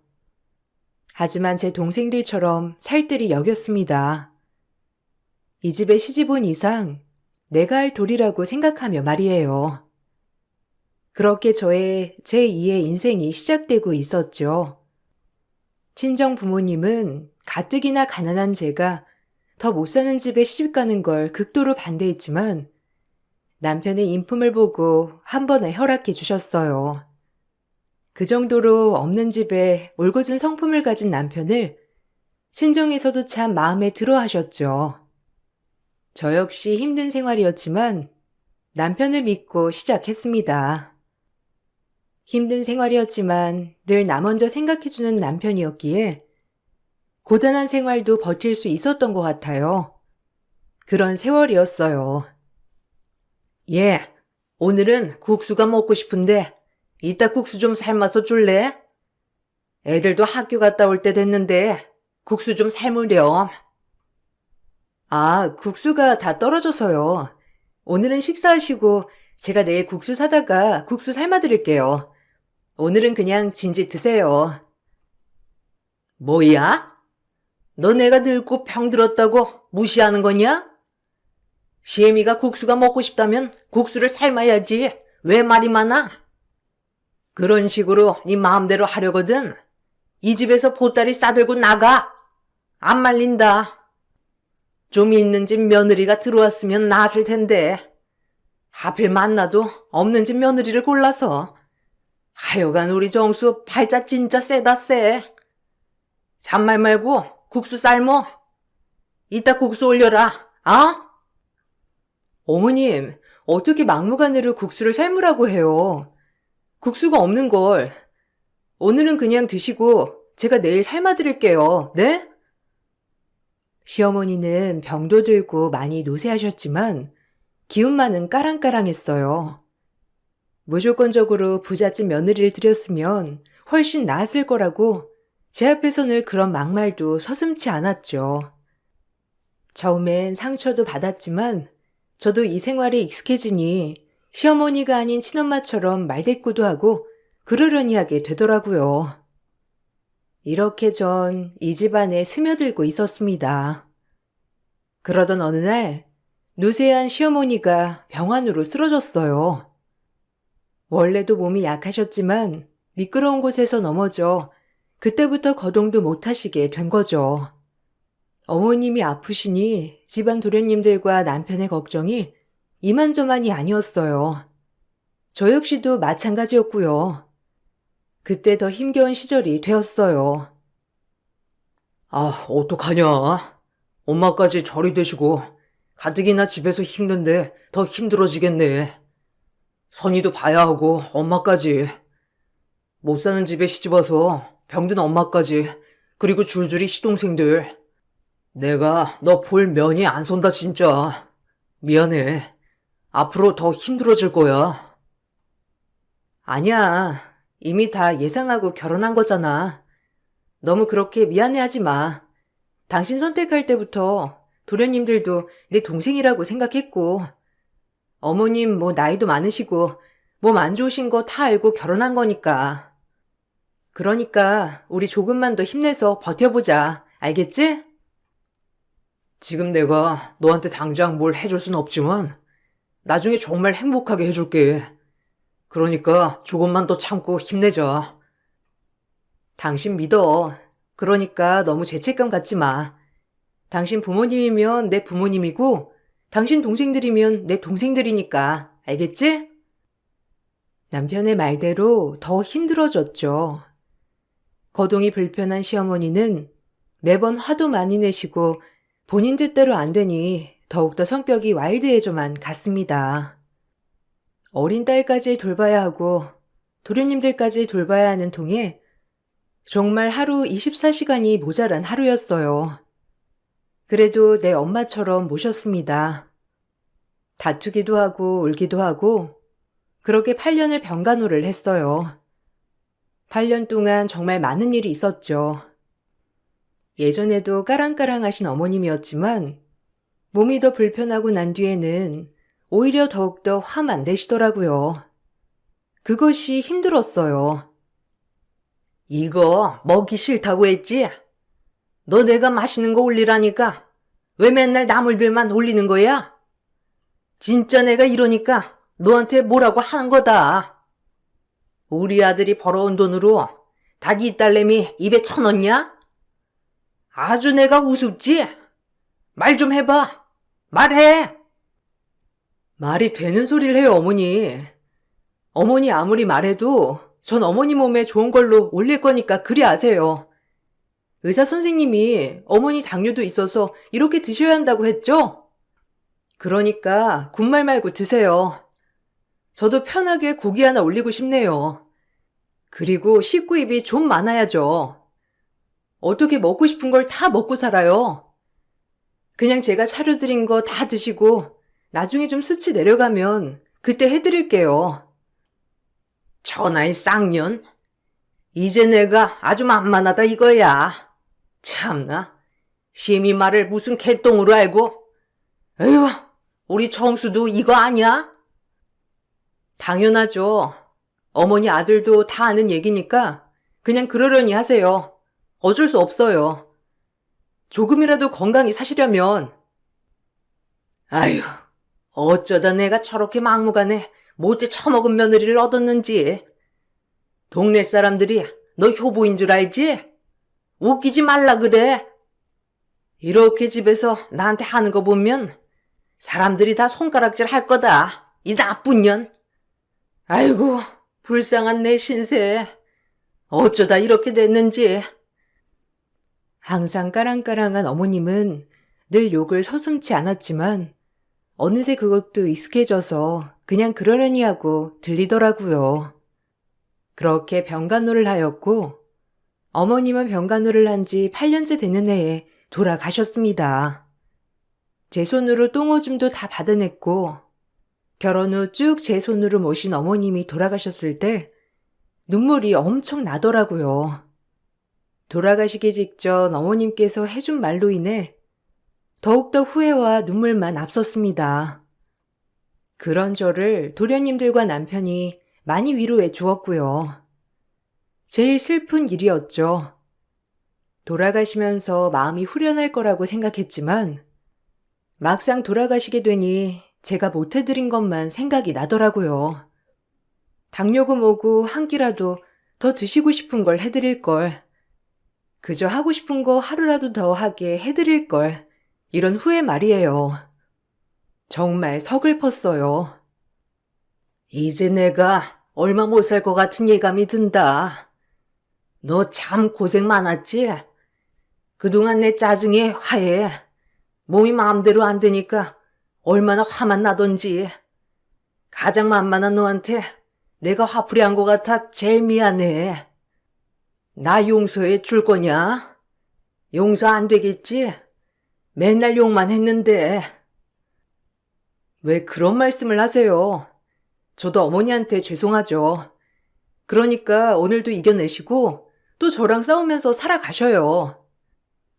미안하다. 너한테 더 잘해줘야 했는데 없는 집에 시집와서 내가 보질만만 하고 정말 미안해. 염치 없지만 네 시동생들도 부탁한다. 그거면 내 여한이 없어. 미안하고 나 이렇게 돌봐줘서 너무 고맙다 며느리야. 네가 내 몸 생각해서 해준 거 다 아는데 내가 괜히 심술만 부렸지? 죄책감 갖지 마라. 의사가 먹지 말라고 한 거 다 알아. 그러니까 너무 이런 거에 죄책감 갖지 마. 알겠지? 어머니, 죄송해요. 한 끼라도 어머님이 드시고 싶은 거 해드렸어야 했는데 이렇게 될 줄은 몰랐어요. 죄송합니다. 어머님은 그 한마디만 하시고 숨을 거두셨죠. 참 슬프기도 하고 애처롭기도 했어요. 그렇게 제가 많이 우니까 도련님들도 많이 울더라고요. 그리고 저에게 말하더라고요. 정말 고맙다고 말이에요. 그 말들이 말뿐이었지만 참 가슴을 울리더라고요. 어린 나이에 시집와서 평생을 본인들 뒷바라지에 늙은 어머니 병수말을 한 저에게 도련님들은 어쩔 줄 몰라 할 정도로 감사해 했죠. 형수님, 고맙습니다. 우리 엄마 이렇게 아픈데도 불구하고 내치지 않고 다 돌봐주셔서 형수님은 저희 집의 은인이에요. 당연하죠. 형수님이 안 계셨으면 지금의 저희도 없는걸요. 감사합니다. 이제 저희가 잘할 테니 조금 숨 좀 돌리세요. 아니에요. 도련님들이 그렇게 말씀해 주시니 감사하네요. 이제 도련님들도 좋은 짝 만나서 잘 되셔야죠. 이제 응원할게요. 그래, 너네가 형수 공을 알면 되었어. 너 형수 진짜 힘들었을 거야. 그러니까 앞으로 너희가 더 잘해야 해, 형수한테. 형수가 너네 학교 보내고 뒷바라지 한 거 알지? 그거 잊으면 진짜 사람도 아니다. 그 마음 잃지 말고 잘해줘, 형수한테. 당연하지. 무슨 일이 있어도 형수한테 정말 잘할 거야. 그렇게 마음 먹었고, 그러니까 형도 이제 한숨 돌려. 우리 다 취직했잖아. 그래, 우리 다 취직했으니 이제 형수랑 형도 본인들 인생 살면서 좀 즐기도록 해요. 진짜 고마웠어요. 이 은혜 갚을게요. 그렇게 어머님의 장례를 다 치른 후 시간이 좀 지났어요. 도련님들도 어느덧 어엿한 사회인이 되어 자리를 잘 잡아가더라고요. 그리고 전 둘째를 가졌습니다.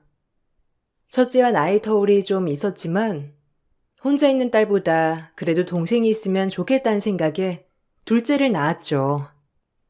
도련님들도 본인들 일을 잘 찾아가니 저희 집도 여유로워지더라고요. 그러던 어느 날 도련님들이 결혼을 한다며 결혼할 동서들을 데리고 왔어요. 참참하고 저와는 다르게 많이 배운 여성들이더라고요. 무려 석사까지 마친 동서들이었어요. 저와 많이 차이가 나긴 했지만 그래도 우리 도련님들이 잘났으니 잘 만났다는 생각이 들었죠. 하기야 도련님들도 공부를 많이 했던지라 아주 끼리끼리 잘 만났다고 생각이 들 만큼 잘 어울렸습니다. 그렇게 완전체인 줄 알았어요. 남편한테 얘기 들었어요. 엄청 고생하셨다고. 형님한텐 꼭 잘해야 한다고 신신당부를 하더라고요. 제가 잘할게요. 남편 뒷바라지 해주셔서 감사해요. 형님이 어떤 분인지 정말 궁금했는데 이렇게 뵙게 되어서 정말 영광이에요. 그러니까요. 저도 얘기 많이 들었어요. 그동안 참 고생하셨어요. 이제 저희가 남편 뒷바라지 잘할게요. 걱정 마세요. 결혼 전 말이라도 참 예쁘게 하더라고요. 하지만 결혼 전 그렇게 고분고분하던 동서들은 결혼 후 180도 달라지기 시작했습니다. 아무래도 아는 것도 많고 배운 것도 많은 동서들이라 그런지 저를 좀 무시하더라고요. 저도 그런 모습을 보니까 좀 마음이 안 좋았어요. 내가 무시당하는 이유는 딱 하나, 못 배워서일까 하는 마음에 오히려 주눅이 좀 많이 들더라고요. 피해의식이라고도 하죠. 동서들, 그래도 이렇게 우리 가족이 돼서 너무 좋다. 앞으로 잘 부탁해. 내가 모르는 게 많지만 최대한 잘 지내보자. 네. 근데 남편한테 듣기론 중졸이면 중학교만 졸업하신 거예요? 웬만하면 고등학교까지 나오던데. 안 그래, 동서? 그러니까요. 아니, 얼마나 고생을 하셨으면. 하긴 뭐, 자퇴도 하는데 입학도 안 할 수 있죠 뭐. 어쨌든 그동안 고생하셨어요. 이제 저희 남편들은 저희가 알아서 챙길 테니까 너무 걱정 마세요. 형님은 이제 형님 가정 챙기세요. 아, 그래 뭐. 이제 서방님들도 각자 가정을 꾸리셨으니 본인들 가정을 더 챙겨야지. 그래 알겠어. 예쁘게 지내. 딱히 본인들 가정에 간섭 말라는 말로 들려서 할 말이 없더라고요. 전 그저 동서들이랑 잘 지내보고 싶었을 뿐인데 동서들은 저에게 딱하니 철벽을 치는 것 같았습니다. 그 이유가 중졸이란 이유로 말이에요. 좀 속상했죠. 못 배운 건 가정 환경 탓인데 잘 배운 동서들은 못 배운 저와는 어울리고 싶어하지 않는 게 눈에 보였거든요. 하지만 서방님들이 저를 끔찍이 생각하는 덕분에 종종 만날 수밖에 없었죠. 제 생일에 서방님들이 선물을 바리바리 싸들고 와 축하를 해주는데 동서들은 그것도 못마땅해 보이더라고요. 처음 집으로 이사 올 때와는 전혀 다르게 동서들은 철저히 저를 무시하더라고요. 못 배운 자의 서러움인가 싶었습니다. 형수님, 축하드려요. 그동안 고생만 했는데 이렇게 저희가 직접 축하드릴 수 있어서 기쁘네요. 여기 선물은 셋째랑 저랑 돈 모아서 산 형수님 가방이에요. 맨날 들고 다니는 것도 변변치 않은 거 들고 다녀서 저희 마음이 쓰였거든요. 맞아요, 형수님. 저희가 심사숙고해서 고른 가방이에요. 요즘 여자들이 많이 든다고 하더라고요. 축하드립니다. 이야, 코올리게부터 너네 형수가 그렇게 고생해서 키운 보람이 있다. 여보, 안 그래? 고맙다, 정말. 내 동생들 최고다. 어머, 서방님들 진짜 고마워요. 나 이런 가방 들고 나갈 때도 없는데 어떻게 이런 걸 내가 받아도 되나 싶어. 걱정 말고 드세요. 형수님이랑 아주 잘 어울리는 가방이니까. 당신도 좀 봐봐, 안 그래? 되게 형수님이랑 잘 어울리지? 아, 그러네. 근데 형님은 시장밖에 안 가지 않아요? 좀 과한 것 같기도 한데. 뭐 그래도 성이니까 받으세요. 그러니까. 아니, 여보는 이런 거 선물할 거면 나한테 좀 물어봐야지. 아주버님이랑 단둘이 고른 거야? 디자인은 이쁘네. 서방님들이 사다 준 가방은 샤넬 클래식이라는 백이더라고요. 저한테 참 가분했지만 서방님들이 꼭 받아달래서 받았죠. 사실 기분이 좋았습니다. 제 인생의 첫 명품 가방이었거든요. 하지만 동서들은 제가 명품 가방을 선물 받은 것을 못마땅히 했어요. 아무래도 본인들 남편 돈으로 제 명품 가방을 산 것이 썩 마음에 들지 않는 것 같더라고요. 그래도 그렇게 티를 내니 민망했어요. 한두 푼도 아니었으니 그럴 거라고 생각은 들었지만 막상 이렇게 대놓고 언짢은 티를 내니 조금은 아쉽더라고요. 이런 곳에서 제가 피해의식처럼 내가 못 배워서 그런 건가 하는 피해의식 말이에요. 그래서 선물을 받으면서도 마음이 찝찝했어요. 형님은 참 좋겠어요. 어디 시동생들이 이런 걸 사다 주는 시동생이 어디 있어요? 당신은 내 가방도 한번 안 사줘 놓고. 무슨 말을 그렇게 해? 해드릴만 하니까 해드리는 거지. 당신이 이런 거에 왈가왈부할 건 아니라고 봐. 말 조심해. 어머, 내가 왜 왈가왈부할 게 아니야? 우리 부부인데. 하여튼 형님은 정말 시동생들 잘 뒀다니까. 부럽네요. 그러니까요. 이런 시동생들 없는 우리 서러워서 살겠어요. 형님, 그거 들고 시장 가면 너무 웃기겠다. 아줌마들 막 브랜드 못 알아보는 거 아니에요? 형님이 갈 데가 시장밖에 없잖아요. 아니다. 선의학교에 메고 가면 되겠네요. 조용히 안 해? 오늘 형수님 축하하는 자리니까 좋은 말만 해. 형수님, 죄송해요. 어쨌든 항상 감사드리고요. 이 사람들 말은 신경 쓰지 마세요. 오늘은 온전히 형수님의 날이니까요. 정말 축하드려요. 저희 마음이 가방으로 모자라지만요. 아니에요. 동서들이 봤을 땐 또 너무 과한 가방이라고 생각할 수 있죠. 아껴 맬게요. 맬 때마다 서방님들 생각할게요. 아유, 정말 이런 걸 받아도 되나 몰라. 나 진짜 생전 명품은 처음이라 두고두고 아껴 매야겠어요. 고마워요, 서방님들 정말. 동서들의 말에 기분은 좋지 않았지만 일단 서방님들의 마음에 감사하기로 했습니다. 그리고 남편도 그날 기분이 참 좋아 보이지 않더라고요. 서방님들은 그런 남편의 눈치를 보며 또 민망해 했고요.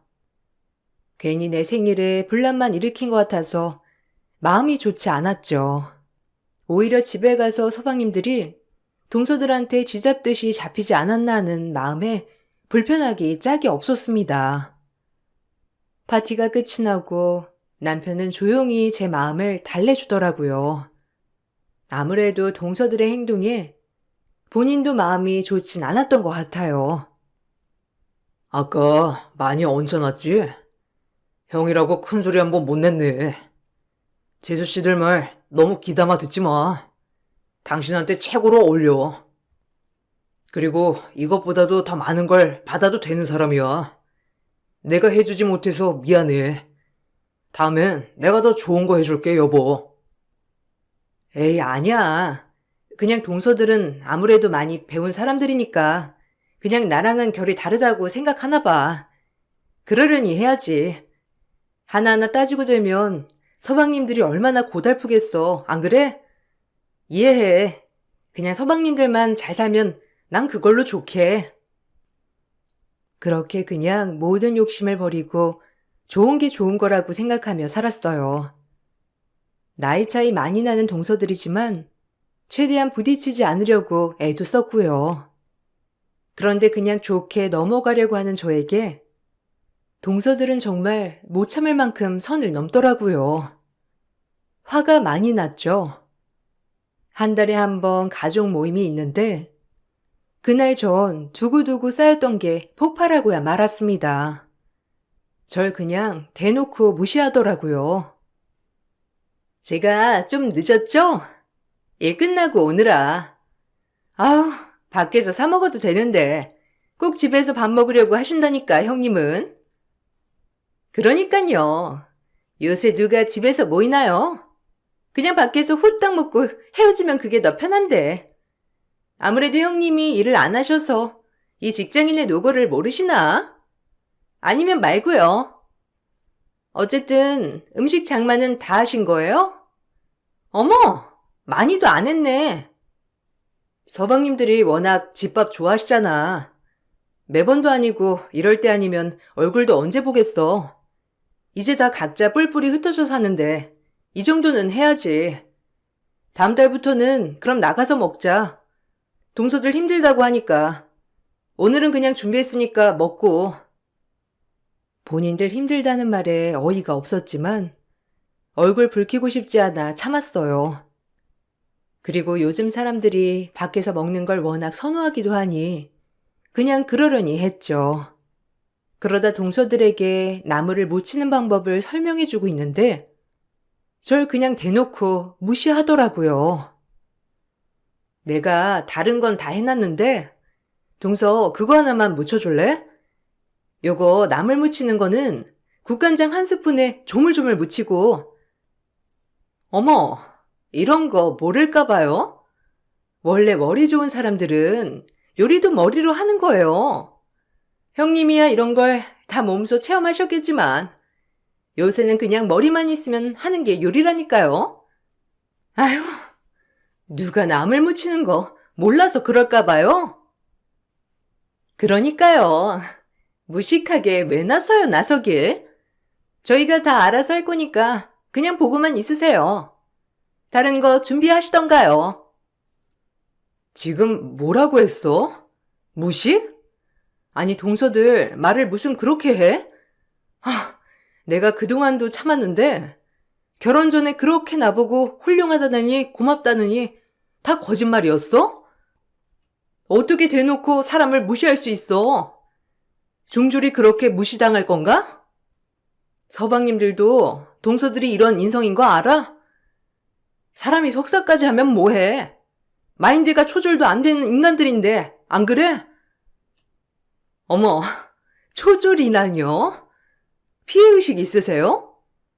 당연히 저희가 더 유식하니까 그렇게 드리는 말씀이죠. 참나, 어이가 없네.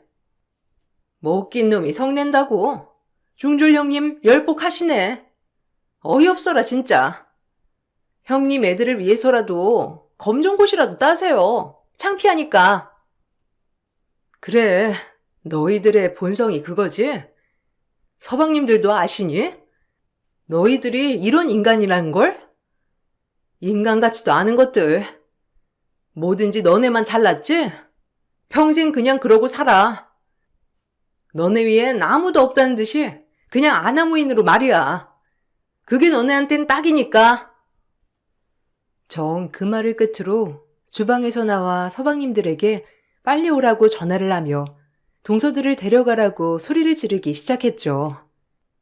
서방님들은 처음 보는 저의 격양된 말투에 놀라서 그 길로 헐레벌떡 뛰어 들어오더라고요.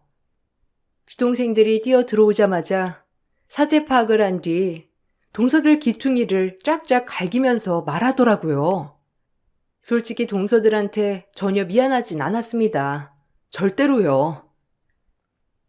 니까짓 게 우리 형수님한테 막말을 해? 너보다도 훨씬 위대하신 분이야, 알아? 석사 따면 뭐해? 인성이 개차반인데. 내가 말했지? 우리 어머니 같은 분이라고 형수님은. 내가 이렇게 사람답게 살게 해주신 분이 바로 이 형수님이라고 알아? 당신도 똑같아. 더 이상 말하고 싶지 않다. 난 그런 인성 가진 여자랑은 못 살아. 그런 줄 알아. 당장 무릎 꿇고 사과하든지 아니면 나랑 이혼해. 어차피 애도 없는 거 그냥 깔끔하게 갈랐으면 되잖아. 진작 알아봤지만 이 정도까지 바닥일 줄 몰랐어. 다행히 서방님들은 제 이야기를 듣고 동서들에게 뺨따기를 날리며 저렇게 얘기하더라고요. 참 고마웠어요. 그래도 저를 위해 그렇게 하기가 쉽지 않았을 텐데 오로지 저만을 위해 저런 결정을 한 것이죠. 뺨을 맞은 동서들은 어이가 없다는 듯이 서방님들을 째려보다가 저에게 악다구니를 쓰더라고요. 아직도 정신을 못 차렸다고 생각했습니다. 본인들 잘못은 모르니까요. 아, 이깟 중졸 여자가 그렇게 중요해? 나보다? 아니, 무식해서 무식하다고 한 건데 어쩜 자기 나한테 그럴 수 있어? 당신 와이프는 나야. 감히 날 때려? 내가 아무리 막말을 했기로써니 당신은 무조건적으로 내 편이 되어야 하는 거 아니야? 그러니까요. 도대체 저 무식한 아줌마가 뭐길래 시동생들이 이 난리들인지 진짜 이해가 안 간다니까요. 아, 무식한 아줌마라? 동서들 지금 살고 있는 집 명의 다 내 건 거는 알고 있어? 그리고 하나밖에 없는 선산 땅도 내 이름으로 되어 있어. 알아? 서방님들 가진 재산 영원이라고. 다 서방님들 건 줄 알았니? 내 건 줄은 몰랐나 봐. 참나. 무슨 소리예요? 이 집에 왜 형님 거예요? 분명 남편이 결혼할 때 해온 집 같은데 왜 형님 거냐고요? 말이 돼요? 내가 해줬으니까 내 명이지. 그리고 돌아가신 어머님이 유일하게 나한테 주신 게 선산 땅이야. 그땐 그게 가치가 많이 없었지만 지금은 억만배가 올랐고 그니까 이 집의 모든 재산은 다 내 명이라고. 알겠어? 이제야 사태 파악이 좀 되니?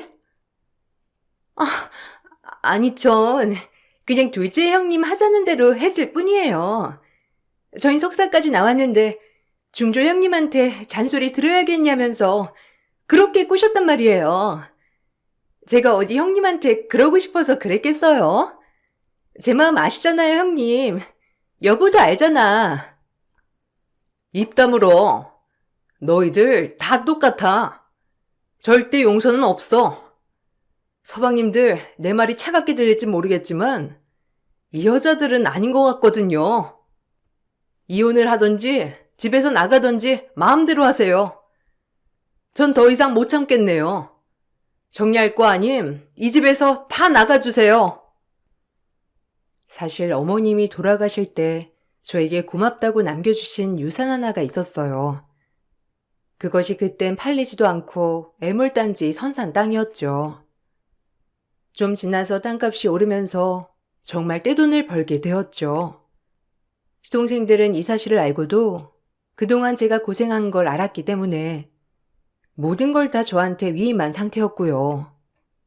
그래서 장가갈 때 제가 집 한 채씩 해준 겁니다. 그런 것도 모르고 동서들은 그냥 돈 없는 무식이 중졸 아주매로 절 안 것이죠. 전형적인 강약약강의 인간들이었죠. 모든 재산이 다 제 명의라고 하자 동서들은 그제야 아차 싶었는지 태도가 돌변하더라고요. 그 일이 있고 나서 저에게 다시 찾아와 무릎을 꿇고 빌더라고요. 그땐 죄송했어요. 제가 너무 안하무인이었죠? 형님이 그렇게 대단한 사람인 줄 모르고 죄송합니다. 용서해 주세요. 죄송해요, 형님. 제가 그때 너무 무식하게 말했던 거 용서 바랄게요. 형님이 용서 안 해주면 남편이 이혼하자고 난리를 치네요. 그냥 사람 하나 살리는 셈 치고 용서해 주세요. 네? 형님, 저희가 앞으로 깍듯이 모실게요. 제발요, 형님. 이렇게 빌게요. 이제 와서? 아니, 됐어. 그동안 기회 많이 준 것 같은데 나 많이 참았거든. 근데 이젠 못 참아. 그리고 비는 이유가 지금 모든 재산이 다 내 명의라 그런 거 아니야? 그럼 더 용서 못하지. 내가 과연 돈 없는 중졸 아줌마였어도 빌었을까? 너희들은 우리 서방님들이랑 어울리지 않는 족속들이야. 너희랑 꼭 맞는 인성의 사람들 찾아가. 알겠니?